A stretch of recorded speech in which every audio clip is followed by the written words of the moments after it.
As promised, ladies and gentlemen, you're welcome to Sneak Attack. No need to waste any more of your time. Let's get into it. Best thing to do when you want to make sneakers, in fact, any shoe for that matter, is to measure the last length, calculating from the back to the front along the lateral side. On this last, it came to 34 cm.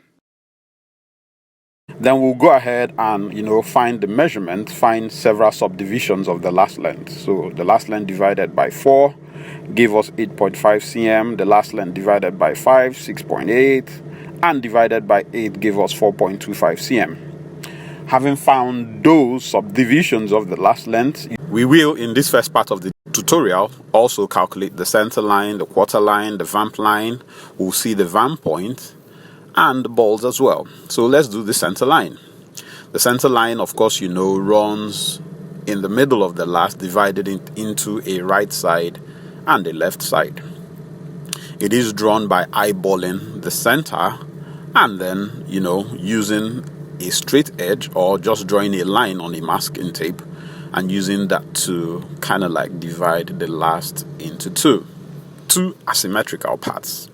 By the way, having gotten the center line, the next thing is to find the balls. The balls are the widest point on the last, and if you place the last on a flat surface, like so, you'll be able to mark in the widest point in front. A line connecting those two ball points on the inside and the outside, a line connecting the two of them, is what we call the vamp line. And where it intersects the center line in front is known as the vamp point. So these are fundamental things that we have discussed in several of our videos, but it's always helpful to refresh them. Now we're going to divide the vamp line on the right side into two, and then find the counterpoint, which is 1/5 of the last length measured from the bottom, the heel of the last on the center line at the back.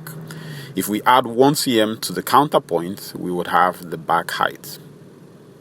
Now, I mentioned that we're going to find our quarter line. Our quarter line is simply a line running from the counterpoint to the middle of the right side vamp line. So that's the quarter line right there. Now remember that 1/4 of our last length is 8.5 cm. Now this is our vamp point. Before we do anything on the quarter line, if we measure 1/4 of the last length on the center line in front, on that center line, that will give us another point called our instep. And now we will simply just divide our quarter line into two. So we divide our quarter line into two and draw a line from the instep to that middle point on the quarter line to give us another line called our tongue line. So these are the basic lines and basic points that you will need for designing any shoe. Let's do our top line. If we draw a line from the back height to the same point where the quarter line starts, and just terminate that line on the tongue line, that will give us the back part of our top line. Then we'll mark 1/8 of the last length on our tongue line, and that will give us a point from where we can curve in the rest of our top line. So this is just a basic shoe blank. It is like a blank canvas on which to design the shoes you want to do. In our case, it's sneakers. So this is the design of the sneakers that I have. I chose to finish off with the design before I explain to you what goes on, because we are going to take it step by step by the time we flatten it out on a flat piece of paper. So let me go ahead and explain to you what's going on here. So the design of this sneakers is that the vamp has an apron marked out in red, and then of course the vamp is this part that I have marked out with this pink heart. The apron is curved on a point on the center line but runs along the quarter line. So from the tip to the point where the apron starts is 1/8 of the last length, which is 4.25. So it curves and runs to the point where the quarter line meets the vamp line on the right side. Now the facings terminates at the vamp point. I'm old school, man. I never get my facings beyond my vamp point. And then I just use a 1.5 cm space to draw all of those rims all around the sneakers. So all of this is the vamp and all of that is the back part. And then I also added this design. What would it be in sneakers if you don't have several parts to stitch together? So let's go ahead and cut out the last copies. The last copies, of course, are the right side, called the lateral side, and the left side of the tape that you taped up on the last. So we'll flatten out the lateral side last copy, taking care not to have so much of ripples. Of course, clearly marking out our vamp point and our instep, and at the tip right here where it might be a little bit difficult, at the tip and at the heel, you can cut a few notches.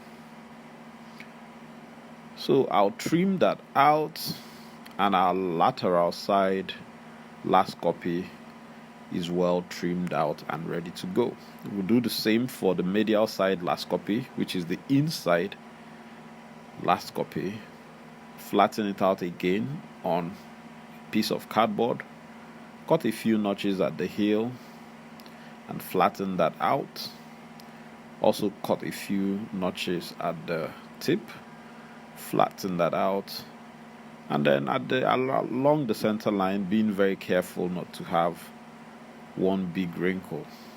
It's of course okay to have several little minuscule wrinkles, and that will not be a problem. Then of course I mark in all my cardinal points, and then again cut out the last copy. Next thing we're going to do is to create a min form, but before then let's have some coffee break. Good coffee. Now let's make our min form.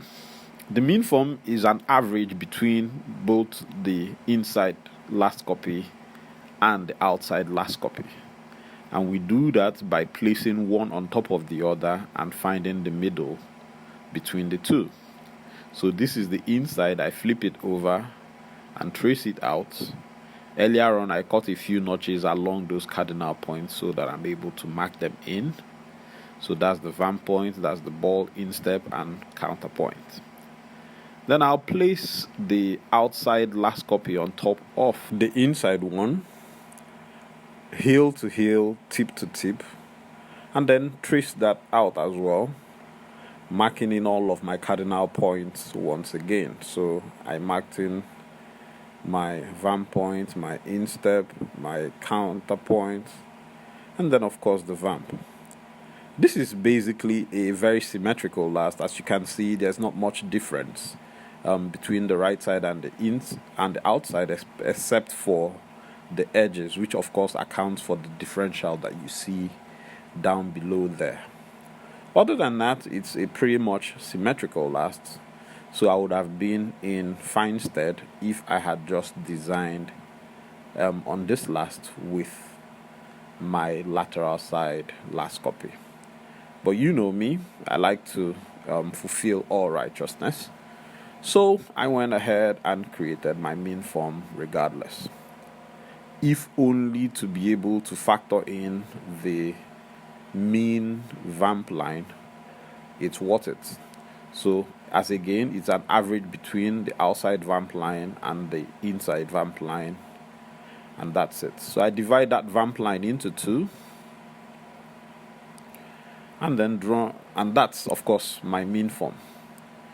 With this min form now, I am now going to start design. So first things first, I will trace out my min form on a clean piece of paper. By the way, anytime I now need to design anything on this for that last, I don't need to start taping up the last. I can just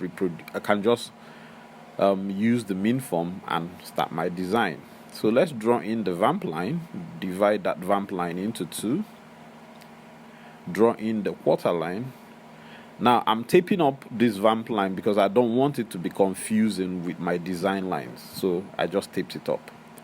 I shouldn't have drawn it with pen, so I taped it up so that I can draw it with pencil, so that when I need to clean it off, it will be easier to clean. So that's my quarter line running from the counterpoint to the middle of my vamp point. I divide my quarter line into two and then join the instep to the middle of the quarter line. Let's add 1 cm to our counterpoint to get our back height. And if we draw a line to the top line, we now have what to curve in the rest of the top line with. To do that, we will measure 1/8 of the last length, which came to 4.25. We'll measure that from the instep on this tongue line. Remember when we did it on the last, mark it in here like so. And with our French curve, we can just curve in the rest of the top line. So this is where we got to in our shoe blank. Now let's create the apron of our loafers. I told you before, the apron of the loafer starts about 1/8 of the last length. So joining that point from the tip to the middle point on our right side vamp line, we have the curve of our apron. Now let's do the facing. I draw a right angle from the vamp point like that. I'm marking, let's say, 1 cm. Draw a right angle from the instep. I'm marking, let's say, half a centimeter. So mark in 50 millimeters. If I draw a line from that point to the earlier point that I drew, I now have a line from where I can curve in my facing to the rest of the top line. So our facing is taking shape. So there it is. Now the rim around the facing, I chose to make 1.5 cm. So I'll simply use a pair of dividers and just trace that all around like so. So you see that that rim runs all from the around the vamp area through to the top, and then also goes towards the back. Now from the middle point on our vamp line, I'll use the same 1.5 cm and draw a line parallel to the vamp line like so. And with that, the vamp of our loafers is done. For you to see it clearly, let me just trace all of that out with a pen. So that's the apron. That's where the apron terminates. And that's the rim all around the facing.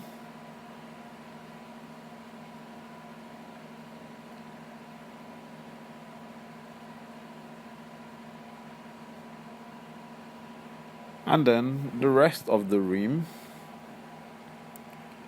all around the quarter side of the sneakers.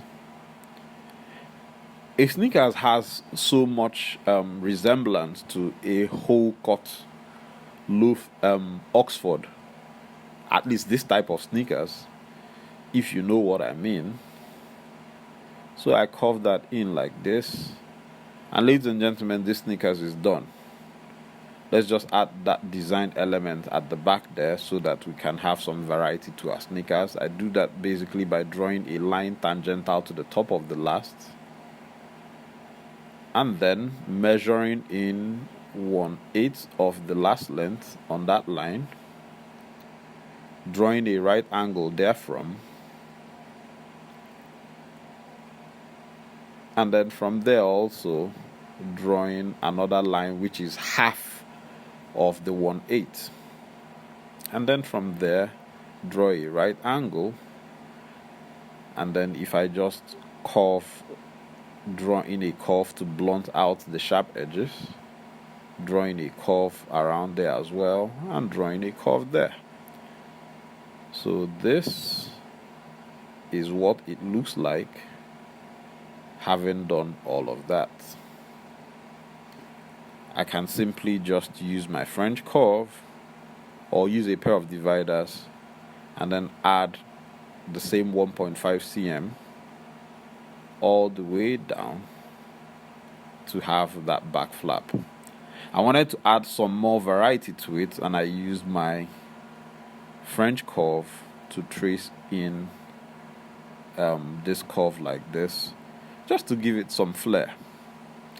The thing I like about sneakers is that, so I'm just using a masking tape to cover that area there so that it's not confusing when we are cutting things out. And you see this flap around the quarter, just the sides of the sneaker. That's an area where you can, be creative. That's the area where Nike will put their Nike swoosh, Adidas will put their Adidas logo, Gucci will put its logo. For me, I'm just going to add a band of leather around there, and then maybe on some other designs add maybe my logo or whatever I want to add. I basically just divided that into two, added about 1.5 cm band all around that side there, just to give it one more design flair. And ladies and gentlemen, I'm done with this design. Of course, add the tongue. It's a sneaker, so the tongue is usually larger. Let me use dotted lines to indicate where the tongue goes on the inside of the sneakers. I'll basically just cut this off, and that is our design. Ladies and gentlemen, this video has been awfully long. So design your own sneakers, and I'll see you in the next class.